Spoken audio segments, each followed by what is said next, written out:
Catholics in Johannesburg, meanwhile, held a mass prayer to honor the memory and teachings of the Pope.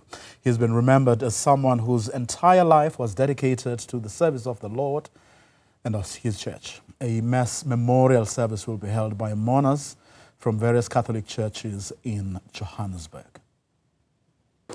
The Cathedral Church is in a process of mourning for about 9 days.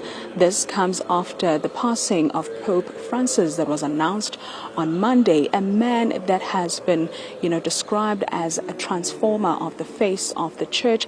Many things have been said by the Christian community around all corners of the globe since the news were broken that he passed away.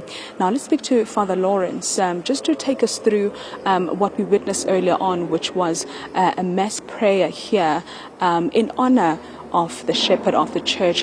Father Lawrence, thank you very much for your time. Just take us through the significance of what we just witnessed now, which was a short prayer for the Pope. Yes, the Catholic Mass is the highest form of praise and prayer that we can offer to God, and indeed for His Holiness Pope Francis.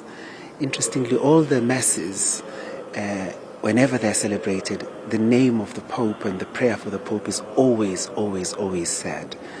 And so it was very moving, I think, to not to have to say the name here, but rather say his name among those who have now died. It is important that all Catholic communities and Christians across the Diocese of Johannesburg and the country and the region and beyond have been invited and instructed to offer these masses in these 9 days of mourning for His Holiness. So here at the Cathedral of Christ the King, the Mother Church of the Archdiocese of Johannesburg, we offered this Mass this morning for His Holiness, as we will do tomorrow. Tomorrow, His Eminence Archbishop Cardinal Stephen Brislin, Archbishop of Johannesburg, a Cardinal himself, will celebrate a memorial Mass for His Holiness here with the people of God. The clergy of the diocese and all persons are invited. He himself has to make his way to Rome tomorrow after that Mass, because the meetings for the preparations for the funerals and other meetings of cardinals have already started happening, especially starting today. So he'll be able to join the College of Cardinals, that a member of which he is, in order to prepare for the funeral and, of course, ultimately the conclave.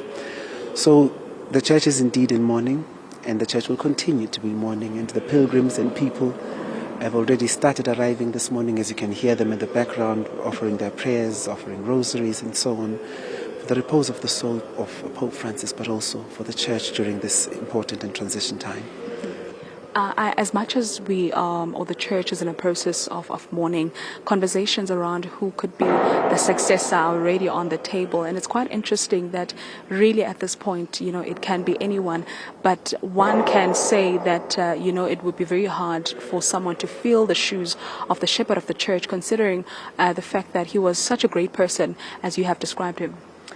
Yes, and you will remember, for example, that when the conclave sat for where John Paul II was pronounced Pope, nobody was thinking about a Pope that would come out of Poland. There's always going to be that cardinal and that cardinal based on whatever offices that they've had before, which maybe make them popular and so on. But how the fathers of the church at the conclave vote, we have no idea, really. But we can say that all of them who are below the age of 80, who are cardinals, who are participating, including the Cardinal Archbishop of Johannesburg, they're all eligible to vote. They're all possible future popes. You do know, of course, that all those who go to Rome as popes come back as cardinals. And so we shall leave that to the Holy Spirit, I think.